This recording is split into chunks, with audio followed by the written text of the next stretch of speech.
நாமத்தினாலே உங்கள் அனைவருக்கும் என் அன்பின் வாழ்த்துதலை உங்களுக்கு தெரிவித்துக் கொள்கிறேன். இன்றைய தினத்திலும் தேவனுடைய வார்த்தை நாம் தியானிக்க இருக்கிற பகுதி 2 ராஜாக்களின் புஸ்தகம் 6ஆம் அதிகாரம் 1ஆம் வசனம் முதல் 7ஆம் வசனம் முடிய. நாம் தலைகளை தாழ்த்தி ஒரு இந்த தேவனிடத்தை நோக்கி ஜெபிப்போம். எங்கள் அன்பின் பரம தகப்பனே, அப்பா, இந்த நேரத்திலும் கூட நாங்கள் உடைய சத்தியத்தை தியானிக்க இருக்கிறோம். தகப்பனே, வேதத்திலிருந்து நாங்கள் உங்களுடைய வார்த்தையை ஆராய்ந்து பார்க்கும்பொழுது எங்களுடைய வாழ்க்கையிலே அதனை பிரயோஜனப்படுத்திக் கொள்ளத்தக்கதாக நீர் இடைப்பட வேண்டுமாறு நாங்கள் ஜெபிக்கிறோம். இதனை கேட்கிற ஒவ்வொருடைய வாழ்க்கையிலும் தகப்பனே, நீர் ஒரு அற்புதத்தை நீர் நிகழ்த்தி தர வேண்டுமாறு ஜெபிக்கிறோம். காத்துக்கொள்ளுங்க, வழிநடத்துங்க. இயேசு கிறிஸ்துவின் ஜெபிக்கிறோம் நல்ல பிதாவே, ஆமேன். இந்த பகுதியில் 2 ராஜாக்கள் 6ஆம் அதிகாரம், இந்த அதிகாரத்தில் நாம் பார்க்கும்பொழுது எலிசா தீர்க்கதரிசியை குறித்ததான காரியத்தை நாம் பார்க்கிறோம். எலிசா தீர்க்கதரிசி செய்த ஒரு அற்புதத்தை குறித்து நாம் இந்த இடத்துல நாம் பார்க்கிறோம். எலிசா தீர்க்கதரிசியை நாம் குறித்து பார்க்கும் பொழுது அவர் எலியா தீர்க்கதரிசியின் உதவியாளராக இருந்து எலியா தீர்க்கதரிசி செய்தது போன்ற இரட்டத்தனையான அற்புதங்களை இந்த உலகத்திலே செய்தார் என்பது அனைவருக்கும் தெரிந்த பகுதியாகும். இந்த பகுதியில் நாம் பார்க்கும் பொழுது எலிசா தீர்க்கதரிசிக்கு அவரோடு இருக்கிற தீர்க்கதரிசர புத்திரர்கள், அவரோடு இருக்கிற அந்த அசிஸ்டன்ஸ், அவங்கெல்லாம் என்ன பண்ணுறாங்க, அவங்க வந்து அவரிடத்துல கேட்கிறார்கள், நாம் தங்குவதற்கு ஒரு விசாலமான ஒரு இடத்தை நாம் ஆயத்தப்படுத்த வேண்டும் அப்படின்னு சொல்லி 1வது வசனத்தில் அவர்கள் சொல்கிறார்கள். அப்படி சொல்லும்பொழுது அவங்க என்ன கேட்குறாங்க, நாங்கள் யோர்தான் மட்டும் போய் அவ்விடத்தில் ஒவ்வொருவரும் ஒவ்வொரு உத்திரத்தை வெட்டி குடியிருக்க அங்கே எங்களுக்கு ஒரு இடத்தை உண்டு பண்ணுவோம் என்றார்கள். அதற்கு அவன் போங்கள் என்று அப்படி சொல்கிறாங்க. இப்போ இந்த இடத்துல பார்க்கும்போது அவர்கள் எலிசா தீர்க்கதரிசியின் இடத்திலே அவர்கள் ஒரு அசிஸ்டண்ட்டாக அவரோடு இருக்கிற தீர்க்கதரிசியின் புத்திரராக இருந்தாலும் அவருடைய வாழ்க்கையில் அவர்களுடைய நடைமுறையில் நாம் கற்றுக்கொள்ள வேண்டிய ஒரு பாடம் இருக்கிறது. அவர்கள் ஒரு செயலை செய்ய வேண்டும் என்று திட்டமிடுகிறார்கள். அந்த செயலை செய்ய வேண்டும் என்று திட்டமிடும்போது அவர்கள் என்ன பண்ணுறாங்க அப்படின்னு சொன்னால், முதலாவதாக அவங்க வந்து ஒரு அனுமதியை பெறுகிறார்கள். They are asking permission.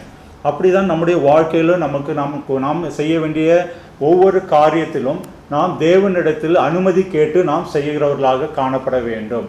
அப்படி செய்யும்பொழுது என்ன அப்படின்னு சொன்னால், அது வந்து நமக்கு ஒரு ஆசீர்வாதமான வாழ்க்கையாக காணப்படும். நம்ம உலக பிரகாரமான வாழ்க்கையாக இருந்தாலும் சரி, ஆவிக்குரிய வாழ்க்கையாக இருந்தாலும் சரி, எதிலாக இருந்தாலும் நாம் கடந்து செல்லும் பொழுது எந்த ஒரு காரியத்தையும் நம்முடைய சுய ஞானத்தினாலே சுய பலத்தினாலே நாம் செய்யாதபடி தேவனிடத்திலே நாம் அதை அனுமதியை பெற்றுக்கொண்டு நாம் செய்யும் பொழுது அது ஒரு ஆசீர்வாதமாக இருக்கும் என்பதிலே சந்தேகமே இல்லை.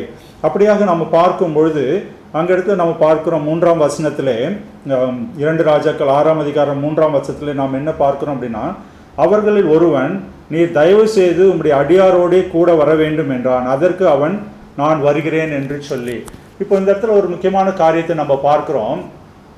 அவர்கள் அனுமதியை கேட்டார்கள், அனுமதி கொடுக்கப்பட்டது. இருந்தாலும் 2வதாக அவர்கள் என்ன கேட்கிறார்கள் அப்படின்னு சொன்னால், நீங்களும் எங்களோடு வர வேண்டும் என்று வருந்தி கேட்டார்கள் அப்படின்னு சொல்லி பார்க்குறோம். அப்படியாக நம்முடைய வாழ்க்கையிலும் நம்ம ஆராய்ந்து பார்க்கும் பொழுது நாம் தேவனிடத்தில் ஜெபிக்கிறோம். அநேக காரியங்களை தேவன் நமக்கு வெளிப்படுத்துகிறார். அதை செயல் வடிவமாக நாம் கொண்டு வரும் பொழுது நாம் என்ன செய்ய வேண்டும் என்றால், தேவனை நம்மோடு வருந்தி அழைக்கிறவர்களாக, நாம் செய்கிற காரியங்களிலே பணிகளிலே தேவன் நம்மோடு இருக்கும்படியாக நாம் அவரை அழைக்கிறவர்களாக நாம் காணப்பட வேண்டும் அப்படின்னு சொல்லி பார்க்குறோம். அப்பொழுது அவருடைய பிரசன்னம் நம்மோடு இருக்கும் பொழுது நாம் கையிட்டு செய்கிற காரியங்கள் எல்லாம் ஆசீர்வாதமாக இருக்கும் என்பதிலே சந்தேகமே இல்லை அப்படின்னு சொல்லி நம்ம பார்க்கிறோம். அப்படிப்பட்டதான அந்த ஆசீர்வாதங்களை பெற வேண்டும் என்றால் தேவனிடத்திலே நாம் அனுமதி கேட்பது மட்டுமல்லாமல் தேவனிடத்திலே நாம் என்ன செய்ய வேண்டுமா, அவரை வருந்தி கேட்டுக்கொள்ள, அவரை நம்மோடு இருக்க வேண்டும். இது காலையிலும் சரி, மாலையிலும் சரி, இப்போ இரவு நேரத்திலும் சரி, அன்று எந்த நேரத்திலும் தேவன் நம்மோடு இருக்க வேண்டும் என்று நாம் அவரை வருந்தி கேட்டுக்கொள்கிறவர்களாக காணப்பட வேண்டும். அது எப்படி நம்ம வாழ்க்கையில் சாத்தியமாகும் அப்படின்னு சொன்னால், தேவனோடு இருக்கிற தொடர்பு, அது தேவனோடு இருக்கிற தொடர்பை நாம் எப்படி பலப்படுத்திக் கொள்ள முடியும்? அனுதினமும் வேதத்தை தியானிப்பதன் மூலமாகவும், அனுதினமாகவும் அவரோட ஜபத்திலே உறவாடுவதன் மூலமாகவும், துதி செலுத்துவதன் மூலமாகவும், உபவாசித்து ஜெபிப்பதன் மூலமாக, அநேக ஐக்கிய உறவுகள் சபையின் மூலமாகவோ ஜபிக்கிற ஐக்கிய குழுக்கள் மூலமாகவோ நாம் இணையும் பொழுது தேவனோடு இருக்கிற அந்த உறவு பலப்படும். அதிலே நாம் எப்பொழுதும் அவர் நம்மோடு இருப்பதற்கு அது சாத்தியமாக இருக்கும் என்று அப்படி சொல்லி நம்ம பார்க்கிறோம். அடுத்தபடியாக நம்ம பார்க்கும் பொழுது 4ஆம் வசனத்தில் பார்க்கிறோம், அவர்களோட கூட போனான், அவர்கள் யோர்தான் நதி அருகே வந்தபோது மரங்களை வெட்டினார்கள் அப்படின்னு சொல்லி நம்ம அந்த இடத்துல பார்க்கிறோம். அப்போ அந்த வீடு கட்டணும் அப்படின்னு சொல்லி அவர்கள் அந்த இடத்துல குடியிருக்கிற ஒரு இடம் அப்படி வேணும் அப்படின்னு சொல்லும்போது அதற்கு தேவையான மரங்களை யோர்தான் நதிக்கரையிலே அவர்கள் வெட்டுவதற்காக செல்கிறார்கள். அப்போ அவர்கள் வருந்தி கேட்டபொழுது எலிசா தீர்க்கதரிசியும் அவர்களோடு செல்றார் அப்படின்னு சொல்லி பார்க்கிறோம். அடுத்த வசனத்தை நம்ம பார்க்கிற போது 5வது வசனம், ஒருவன் ஒரு உத்திரத்தை வெட்டி வீழ்த்துகையில் கோடாரி தண்ணீரில் விழுந்தது. சொன்ன இந்த மரத்தை வெட்டும் போது அப்படி பார்க்கும்போது கோடாரி, பெரிய பெரிய மரங்கள் இருந்தால் கோடாரியை வைத்து தான் நம்ம வெட்ட முடியும். கோடாரி என்பது பலுவான பொருள், லைக் இரும்பினால் ஆன பொருள். அதை வைத்து அந்த மரத்தில் வெட்டும் பொழுது அது என்ன ஆச்சு அப்படின்னா, கோடாரி தவறி அந்த யோர்தான் நதி கரையில் இருக்கிறனால யோர்தான் நதியிலே அது விழுந்து விடுகிறது. அப்போ அந்த தீர்க்கதரிசி புத்திரலாகிய அந்த மனுஷன் என்ன சொல்கிறேன்னா, ஐயோ என் ஆண்டவனே, இது இரவலாக வாங்கப்பட்டதே என்று கூவினான் அப்படின்னு சொல்லி நம்ம பார்க்கிறோம். அப்போ பார்க்கும்பொழுது இந்த இடத்துல ஒரு முக்கியமான காரியத்தை பார்க்குறோம். எலிசா தீர்க்கதரிசியை நம்ம அவர்கள் வருந்தி கூப்பிட்டாங்க, எங்களோடு வரணும் அப்படின்னு சொல்லி கேட்டாங்க, பெர்மிஷன் கேட்டாங்க, கூட வரணும்னு கேட்டாங்க. அப்படி அவர் கூட இருக்கும்பொழுதும் அவர்களுக்கு என்ன வந்தது, ஒரு உபத்திரம் வந்தது. அவர்கள்கிட்ட இருந்த ஒரு முக்கியமான ஒரு பொருள் அவர்களை இழந்து விட்டார்கள். நம்முடைய ஆவிக்குரிய வாழ்க்கையில நாம் தெரிந்து கொள்ள வேண்டிய முக்கியமான காரியம், நாம் என்னதான் தேவனோடு ஒரு ஐக்கியத்திலே இருந்தாலும், ஜெப வாழ்க்கையில ஐக்கியத்திலே நாம் பலப்பட்டு இருந்தாலும், நமக்கு இந்த உலகத்திலே உபத்திரம் உண்டு அப்படின்றத நாம் தெரிந்து கொள்ள வேண்டும். இந்த உபத்திரங்கள் அப்படின்னு சொல்லி பார்க்கும்போது, இந்த உபத்திரங்கள் 2 விதமாக நமக்கு 3 விதமாக நமக்கு ஏற்படும். இந்த உலகத்திலே தேவன் அனுமதிக்கிற சோதனைகள், நம்முடைய பாவ இச்சைகளினாலே ஏற்படுகிற சோதனைகள், பிசாசானவன் கொண்டு வருகிற சோதனைகள். இப்பேற்பட்ட இடர்பாடுகள் உண்டு. இருந்தாலும் நமக்கு இயேசு கிறிஸ்து இந்த உலகத்தில் இருக்கும்போது என்ன சொல்லிட்டு போயிருக்காரு அப்படின்னு சொன்னால், உலகத்திலே உபத்திரங்கள் உண்டு, ஏன்னா எல்லாவற்றையும் நான் ஜெயித்தேன் அப்படின்னு சொல்லியிருக்காரு. அவர் மாதிரியாக நமக்கு முன்மாதிரியாக இருந்து இதை நமக்கு வாக்குத்தத்தமாக கொடுத்திருக்கிறார். அப்போ நம்ம இந்த கிறிஸ்தவ வாழ்க்கையில், விசுவாச வாழ்க்கையில் நாம் இருக்கும் பொழுது நமக்கு உபத்திரங்கள் உண்டு. அநேகர் இப்போ இந்த தொலைக்காட்சி நிகழ்ச்சி நீங்கள் பார்த்து கொண்டிருக்கிற நீங்கள், அநேகர் கடன் பிரச்சனையால் பாதிக்கப்பட்டிருக்கலாம், சுகவீனமாக உட்கார்ந்திருக்கலாம், குடும்பத்திலே ஒரு குழப்ப நிலையிலே நீங்கள் காணப்படலாம். அடுத்து என்ன செய்வது, பிள்ளைகளுடைய படிப்பு காரியங்கள், வேலை காரியங்கள், இது போன்ற இதிலே ஒரு குழப்பமான சூழ்நிலையிலே, ஒரு இக்கட்டான சூழ்நிலையிலே நீங்கள் மாட்டி தவித்து கொண்டிருக்கலாம். ஆனால் நீங்கள் ஒரு காரியத்தை நீங்கள் முக்கியமாக மனதிலே நிறுத்தி கொள்ள வேண்டும். இந்த இயேசு கிறிஸ்து என்ன சொல்லியிருக்காருன்னு, உலகத்திலே உபத்திரங்கள் உண்டு அப்படின்னு சொல்லியிருக்காங்க, அதை ஜெயித்தேன் அப்படின்னு சொல்லியிருக்காங்க.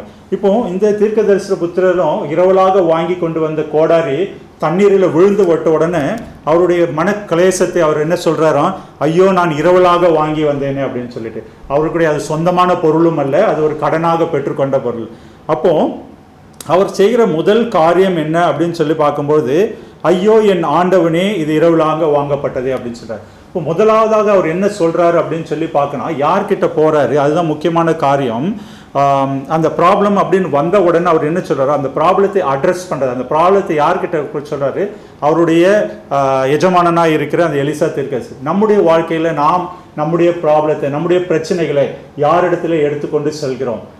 நம்மளுடைய நண்பர்களா, இல்லை உலக பிரகாரமாக இருக்கிற தலைவர்கள் நோக்கி செல்கிறோமா, இல்லைன்னா நம்முடைய வானத்தையும் பூமியும் படைத்த தேவாதி தேவனிடத்தில் நம்முடைய காரியங்களை எடுத்து செல்கிறவர்களாக காணப்படுகிறோமா அப்படின்னு சொல்லி பார்க்கணும். நம்ம எப்பொழுதும் முதலாவது தேவனை தேடுகிறவர்களாக, அவரிடத்திலே நம்முடைய பிரச்சனைகளை கூறுகிறவர்களாக காணப்பட வேண்டும் அப்படின்னு சொல்லி இந்த இடத்துல நம்ம பார்க்கிறோம். அப்பொழுது 6வது வசனம் பார்க்கும் பொழுது, 6வது வசனத்தில் நம்ம பார்க்குறோம், தேவனுடைய மனுஷன் அது எங்கே விழுந்தது என்று கேட்டான்.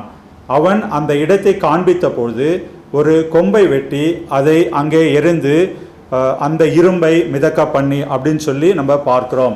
அதுதான் இந்த இடத்துல பார்த்து எலிசா பண்ணின ஒரு அற்புதம். ஹல்லேலூயா.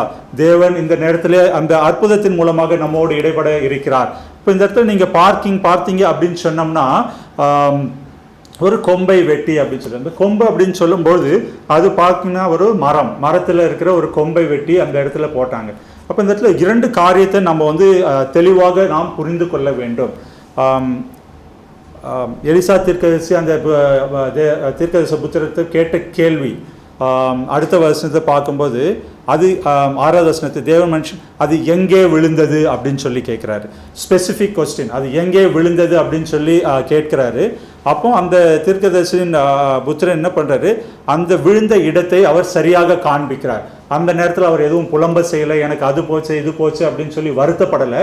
கேட்ட கேள்விக்கு சரியான உத்தரவை அவர் அந்த இடத்திலே அந்த இடத்துல கொடுக்கிறார். அப்போ நம்முடைய வாழ்க்கையில் நாம் என்ன செய்ய வேண்டும், நாம் தேவனிடத்தை நோக்கி பார்க்கும் பொழுது நாம் என்ன தேவை என்பதை அவரிடத்தில் தெளிவாக அந்த தேவையை குறிப்பிட்டு நாம் சொல்ல வேண்டும். அந்த தேவைகளோடு அசோசியேட்டட் ப்ராப்ளம்ஸ், மற்ற ப்ராப்ளங்களை வைத்து நம்ம புலம்புவதை தவிர்த்து விட்டு, தேவனே எனக்கு இந்த இடத்துல இந்த ப்ராப்ளம் இருக்கிறது, இந்த பிரச்சனை இருக்குது, இதிலிருந்து எனக்கு விடுதலை தாங்க அப்படின்னு சொல்லி அந்த இடத்துல பார்க்கணும். அந்த மரம் என்பது நம்முடைய இந்த வாழ்க்கையில் பார்க்கும்போது அது சிலுவை மரத்தை குறிக்கிறதாக நம்ம காணப்படுகிறது. நம்முடைய பிரச்சனைகள் வாழ்க்கையில் இடர்பாடுகள் வரும்பொழுது நாம் சிலுவை மரத்தை நோக்கி பார்க்கணும். நம்ம சிலுவையிலே, கல்வாரி சிலுவையிலே இயேசு கிறிஸ்து மரித்து நமக்காக பிசாசின் தலையை நசுக்கினார் என்பதை நாம் அறிந்திருக்கிறோம். அப்பொழுது நாம் சிலுவை மரத்தை நோக்கி பார்த்து அந்த கல்வாரி சிலுவையில் இயேசு கிறிஸ்துவை நோக்கி நாம் பார்க்கும் பொழுது நம்முடைய வாழ்க்கையில இருக்கிற பிரச்சனைகள் எல்லாம் நீங்கிவிடும் என்பதில் சந்தேகமே இல்லை அப்படின்னு சொல்லி பார்க்குறோம். அடுத்தபடியாக 7வது வசனத்தில் பார்க்கும்போது கடைசியாக 7வது வசனம், அதை எடுத்துக்கொள் என்றான். அப்போ அந்த கம்பெனி போடும்பொழுது அந்த இரும்பு அந்த கோடாரி மிதந்து வருகிறது. அப்போ என்ன சொல்கிறாரு, அதை எடுத்துக்கொள் என்றான். அப்பொழுது அவன் தன் கையை நீட்டி அதை எடுத்துக்கொண்டான் அப்படின்னு சொல்லி பார்க்குறோம். இந்த வசனத்தை நாம் முக்கியமாக தெரிந்து கொள்ள வேண்டியது என்னவென்று பார்க்கும் பொழுது, தேவன் இந்த உலகத்திலே நமக்கு எல்லா விதமான ஆசீர்வாதங்களையும் வைத்து போயிருக்கிறார். பிசாசின் தலையை நசுக்கி விட்டார். நமக்கு அவருடைய புத்திரர் விசுவாசத்தினாலே அவருடைய புத்திரர் ஆகும்படி சுதந்திரத்தை கொடுத்து விட்டார்.